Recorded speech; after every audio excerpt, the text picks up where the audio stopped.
Hello दोस्तों, नमस्ते। आज की कहानी का नाम है फर्ज। अचानक किसी ने जोर से दरवाजा खटखटाया। रूपाली की आंखें खुली ही नहीं रही थी। रात भर सो नहीं पाई थी, पर ससुराल में पहला दिन था। सर पर पल्लू किया और नजर झुकाकर दरवाजा खोला। सामने उसका देवर था। भाभी, 5 बज गए हैं, उठ जाइए। मम्मी और दादी भी उठ गई हैं। अपने देवर का इस तरह से आकर जगाना रूपाली को अजीब सा लगा। वैसे भी अभी से क्या काम था, रात को अलार्म लगा रही थी, पर सेवेश ने मना कर दिया था। आज जल्दी से नहा कर नीचे आ जाओ, मैं योगा करने जा रहा हूँ। सेवेश को बिस्तर पर सोते देखकर बोला, इससे तो वजन कम ना होगा, और कुटिल मुस्कान दिए वही चला गया। रूपाली ने समय देखा और जल्दी ही साड़ी पहनकर पल्लू लेकर नीचे आ गई। आंगन में रखी गठिया पर गद्दा बिछा था। सासू माँ ने वहीं बैठा दिया। बैठे बैठे नींद आ रही थी। यहाँ आकर बैठने से अच्छा है वे सो लेती, दिन भर नींद तो नहीं आती। बुआ जी बोली, थोड़ी सी होठ ऊपर है और चेहरे पर दाग धब्बे हैं, फिर भी सेवेश के मन भाग गई तो क्या करे। चाची जी बोल रही थी कि दान दे, ज्यादा ना लाई। पता नहीं भाभी जी बहू को क्या देख कर लाई है। इतनी देर में ही सेवेश आ गया। रात की अधूरी नींद आंखों में झलक रही थी। भाभी और बहनों को आपस में हंसी ठिठोले करते देखा वहां से चला गया। घर में दादी सासू जी बीमार थी तो उनका हनीमून पर जाना कैंसिल हो गया। रूपाली का बड़ा मन था कि वे सेवेश के साथ घूमने के लिए जाए, लेकिन बड़ी बहू को यह कुर्बानी देनी पड़ती है। कुछ दिनों में रूपाली ने रसोई संभाल ली। देवर श्याम हर बात पर टोका टाकी करता था। घर में नंद नहीं थी, इसलिए वे नंद की भूमिका बड़े दिल से निभा रहा था। रूपाली के खाने में गलतियां निकालता। रूपाली जरा सा आराम कर लेती तो अपनी माँ के कान भर देता। कुछ दिनों बाद सेवेश का जन्मदिन आ रहा था। रूपाली सेवेश को उपहार देना चाहती थी। उसने श्याम से बाजार ले जाने को कहा। श्याम बाजार ले गए। वहाँ जैसे ही रूपाली ने सेवेश के लिए एक कुर्ता पजामा लिया तो श्याम ने रोक दिया। भाभी, आप अपनी ही मनमर्जी से शॉपिंग कर रही हो, आपने मम्मी और पापा से पूछा है कि नहीं? भैया के लिए उपहार ले रही हो, वे भी इतना महंगा।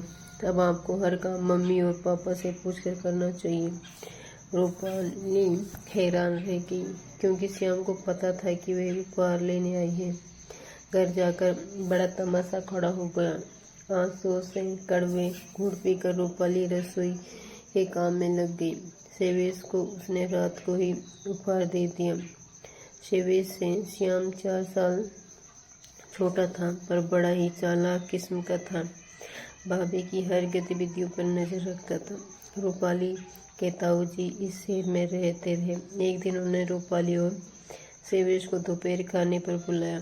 श्याम बोल पड़ा, क्या भाभी थोड़ा जल्दी आती, आपके रहते हुए मम्मी को खाना बनाना पड़ रहा है। रूपाली ने कपड़े भी नहीं बदले और रसोई में लग गई। सासू माँ भी नाराज ही लग रही थी। पता नहीं मायके गई हुई बहू से ये ससुराल वाले नाराज क्यों रहते हैं। बहू के जाते ही उनका चेहरा गुस्से से फूल जाता है। हर दिन रूपाली अपनी सहेली के घर गई थी। वहाँ उसने जीन्स पहनकर कुछ फोटोज खिंचवा ली। उसने श्याम भाभी से मोबाइल लेकर सारी फोटो अपनी मम्मी को दिखा दी। रूपाली को बहुत कुछ सुनना पड़ा। घर में तूफान आ गया। रूपाली श्याम की बातों और उसके तानों हरकतों से परेशान हो चुकी थी, पर क्या करती। सेवेश बहुत ही सीधा साधा था। दादाजी कभी कभी श्याम को डांट देते थे कि रूपाली तेरी भाभी है, पर सासू माँ को उसका बुरा लगता था। वैसे भी उनका लाडला था। रूपाली अब गर्भवती हो गई थी। ऐसे में उसका जी कच्चा रहता और काम करने का भी इच्छा नहीं होती, पर श्याम की ये कोशिश रहती कि भाभी ही काम करे। मम्मी रसोई में पैर भी न रखती। 2 महीने बाद रूपाली ने एक प्यारी सी बेटी को जन्म दिया। अब तो अपनी बेटी में व्यस्त रहने लगी, पर अपने देवर श्याम में जरा भी सुधार न देखकर रूपाली भी दुखी रहने लगी। अपनी माँ को ये बात बताकर वे परेशान नहीं करना चाहती थी। एक दिन रूपाली की 6 महीने की बच्ची बाहर खेल रही थी और रूपाली रसोई में खाना बना रही थी। अचानक से रोने की आवाज़ आई। रूपाली उसे दूध पिलाने के लिए बाहर आई तो श्याम ने झट से गुड़िया को गोदी में उठा लिया। भाभी, छोटी का बहाना नहीं चलेगा, आप खाना बनाइए, बच्चे तो रोते ही रहते हैं।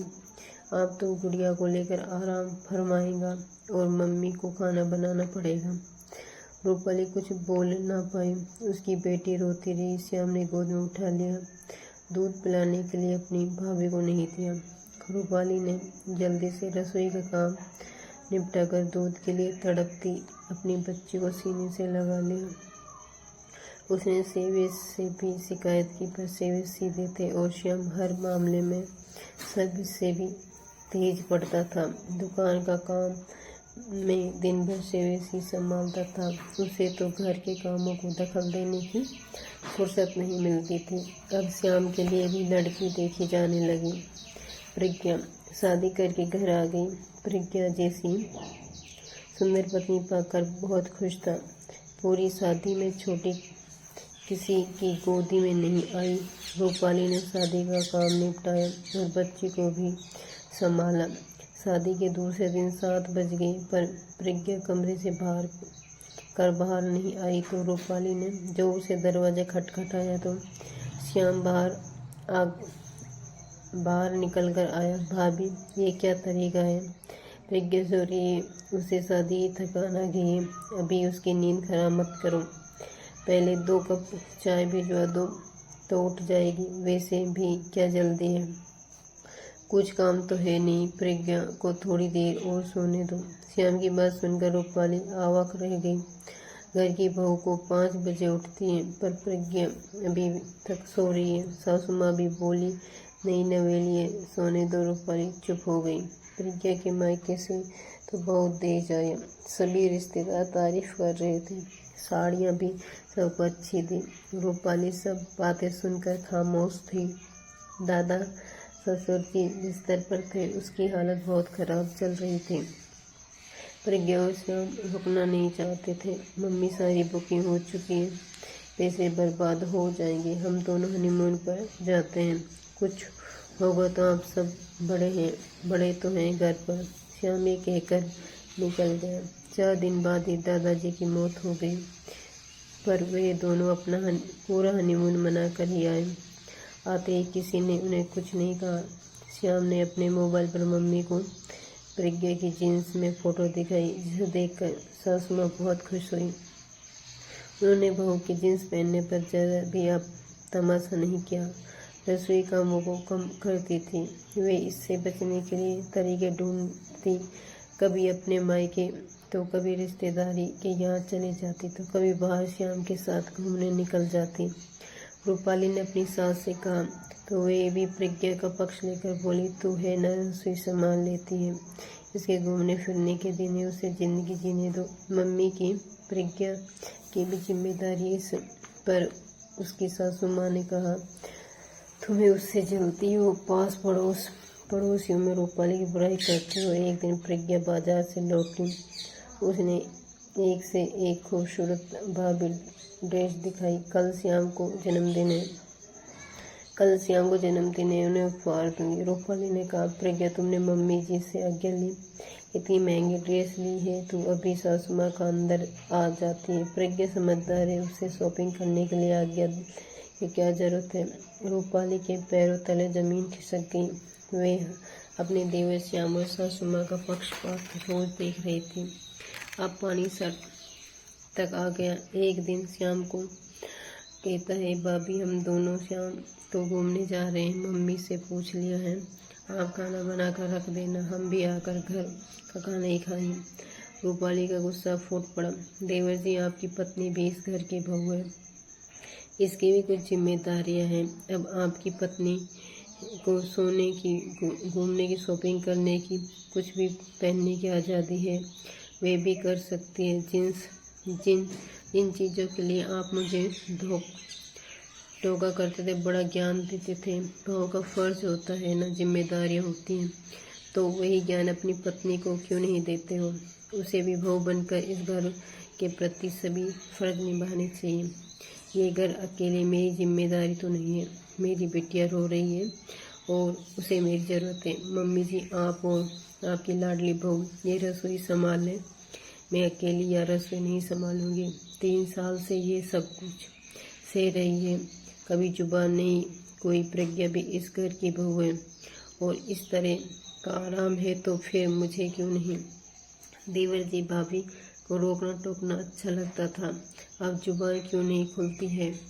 अब तुम रोका टोकी नहीं, बीवी के साथ भी किया करो, उसे भी घर की बहू होने का फर्ज निभाने दो। एक बात और, कल को आपको भी बच्चे होंगे, रोते रहेंगे और प्रज्ञा को रसोई में काम करना पड़ेगा, तब आपको दर्द आएगा। मेरी बेटी पर और मेरे पर दर्द तो कभी नहीं आया, लेकिन हाँ, माँ हूँ, आपकी पत्नी को इस दर्द से गुजरना पड़े। रूपाली अपनी बेटी गोद में लिया और अपने कमरे में चली गई। अंदर जाकर सर्वेश से लिपट कर बहुत रोई। मन हल्का हो गया। आज तुमने हिम्मत करके बोल ही दिया सर्वेश। रूपाली को हिम्मत दिलाई। अगले दिन रूपाली 5 बजे की जगह 6 बजे रसोई में गई तो देखा प्रज्ञा बीमार आ गई। ये प्रज्ञा और उसने मिलकर रसोई संभाली। आज रूपाली बहुत खुश थी, उसके चेहरे पर भी मुस्कान थी। तो दोस्तों, आपको ये कहानी कैसी लगी अपनी राय जरूर दें। कहानी अच्छी लगी हो तो वीडियो को लाइक शेयर सब्सक्राइब करें। आगे की नोटिफिकेशन के लिए बेल आइकन को प्रेस जरूर करें।